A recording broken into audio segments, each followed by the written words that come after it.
PMC news live കൊച്ചിയിലേക്ക് സ്വാഗതം. ഈ വാർത്തകൾ നിങ്ങൾക്കായി അവതരിപ്പിക്കുന്നത് Lutech solar solutions, powered by Mayil food stuffs, Mookkannoor, city tower, city wear and city shoes, Angamaly and Cochin Kalabhavan Angamaly franchise. Pan Bahrain ഭവനദാന പദ്ധതി 7ാമത് സ്നേഹവീടിന് തറക്കല്ലിട്ടു. ബഹ്റൈനിലെ അങ്കമാലിക്കാരായ പ്രവാസി മലയാളികളുടെ സംഘടനയായ പാൻ ബഹ്റൈൻ ഭവനരഹിതർക്കായി നടപ്പിലാക്കുന്ന ഭവനദാന പദ്ധതിയിലെ 7ാമത് വീടിന് തറക്കല്ലിട്ടു. അങ്കമാലി പാറക്കടവ് പഞ്ചായത്തിലെ പുളിയനംകരയിൽ നിർമ്മിക്കുന്ന വീടിന്റെ തറക്കല്ലിടൽ ചടങ്ങ് kidney federation of India chairman father Davis Cheramel നിർവഹിച്ചു. ഭവനരഹിതരായ ഒരു കുടുംബത്തിനാണ് പാൻ ബഹ്റൈൻ അസോസിയേഷൻ വീട് നിർമ്മിച്ചു നൽകുന്നത്. സാമൂഹിക പ്രതിബദ്ധതയും മാനവിക മൂല്യങ്ങളും മുൻനിർത്തി പ്രവാസികളുടെ കൂട്ടായ സഹകരണത്തോടെയാണ് ഈ പദ്ധതി വിജയകരമായി നടപ്പിലാക്കുന്നതെന്ന് ഭാരവാഹികൾ അറിയിച്ചു. പാൻ ബഹ്റൈന്റെ കാരുണ്യ പ്രവർത്തനങ്ങളിലെ മറ്റൊരു സുപ്രധാന ചുവടുവയ്പ്പാണ് ഈ ഭവന നിർമ്മാണം. ചടങ്ങിൽ Pan Bahrain president Poly Parambi, project convener Raisan Varghese, project coordinator PV Mathukutty, മുൻ president Paulose Pallippadan, ward member Rajamma എന്നിവർ നേതൃത്വം നൽകി. പാൻ ബഹ്റൈൻ സംഘടനയുടെ ജീവകാരുണ്യ പ്രവർത്തനങ്ങൾക്ക് നാളിതുവരെ സഹായിച്ചുകൊണ്ടിരിക്കുന്ന അഭ്യുദയകാംക്ഷികളോടും സംഘടനയുടെ ഭരണസമിതി കോർ കമ്മിറ്റി അംഗങ്ങളോടും നന്ദി അറിയിക്കുന്നതായി secretary Davis Manjali, charity convener Jijo Varghese, core group chairman Francis Kaitharath എന്നിവർ അറിയിച്ചു. അതിദാരിദ്ര്യമുക്ത പ്രഖ്യാപനം. ചടങ്ങിൽ മോഹൻലാലും കമൽഹാസനും പങ്കെടുക്കില്ല. സംസ്ഥാനത്തെ അതിദാരിദ്ര്യമുക്തമായി പ്രഖ്യാപിച്ചതിന്റെ ഭാഗമായുള്ള പൊതുസമ്മേളനം ഉച്ചകഴിഞ്ഞ് 3 മണിക്ക് തിരുവനന്തപുരം സെൻട്രൽ സ്റ്റേഡിയത്തിൽ ആരംഭിക്കും. പൊതുസമ്മേളനത്തിൽ മോഹൻലാലും കമൽഹാസനും പങ്കെടുത്തേക്കില്ല. ഇരു താരങ്ങളും തങ്ങളുടെ വ്യക്തിപരമായ ബുദ്ധിമുട്ട് സർക്കാരിനെ അറിയിച്ചതായാണ് വിവരം.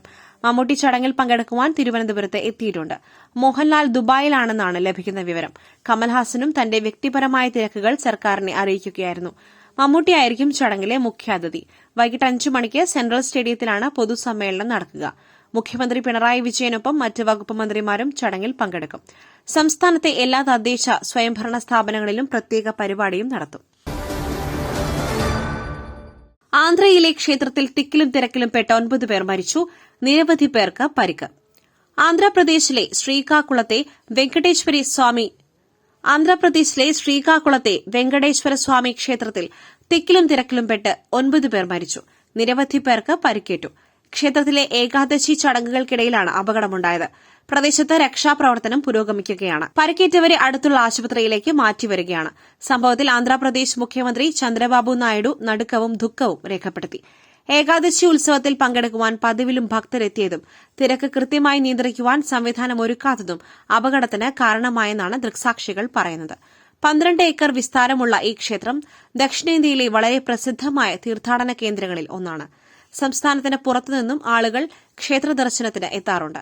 ക്ഷേത്ര ദർശനത്തിനായി ഇന്ന് വളരെ നീണ്ട ക്യൂ ആണ് ഉണ്ടായിരുന്നതെന്ന് ദൃക്സാക്ഷികൾ ദേശീയ മാധ്യമങ്ങളോട് പറഞ്ഞു. ക്യൂ നിയന്ത്രിക്കുന്നതിന്റെ ഭാഗമായി സ്ഥാപിച്ചിരുന്ന ഒരു റെയിലിംഗ് മറിഞ്ഞതോടെ ആളുകൾ ആ വശത്തേക്ക് തിക്കിത്തിരക്കുകയും ചിലർ മറിഞ്ഞു വീഴുകയും അതിനു മുകളിലേക്ക് കൂടുതൽ പേർ വീഴുകയുമായിരുന്നുവെന്ന് ദൃക്സാക്ഷികളെ ഉദ്ധരിച്ചുകൊണ്ട് ഇന്ത്യൻ എക്സ്പ്രസ് റിപ്പോർട്ട് ചെയ്യുന്നു. പരിക്കേറ്റവരിൽ ചിലരുടെ നില ഗുരുതരമാണെന്ന് പോലീസ് അറിയിച്ചു. സൈഡ് തരാത്തതിന്റെ കലി തല്ലി തീർക്കുവാൻ ഹോട്ടലിലെത്തി ഗുണ്ടയ്ക്ക് ആളുമാറി 4 പേരെ ആക്രമിച്ചതിൽ കേസ്. ആലപ്പുഴ ചേർത്തലയിൽ ഹോട്ടലിൽ ഗുണ്ട ആക്രമണം. ആളുമാറിയുള്ള ആക്രമണത്തിൽ 4 പേർക്ക് പരിക്കേറ്റു.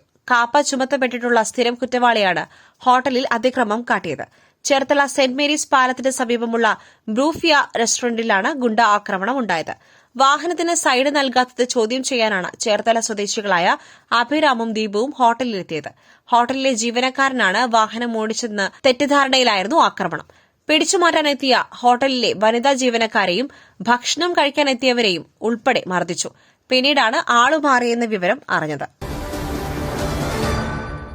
PM ശ്രീ പദ്ധതി SSK ഫണ്ടിനായി സർക്കാർ വീണ്ടും പ്രപ്പോസൽ സമർപ്പിക്കില്ല. PM ശ്രീ പദ്ധതിയിൽ SSK ഫണ്ടിനായി സർക്കാർ വീണ്ടും പ്രപ്പോസൽ സമർപ്പിക്കില്ല.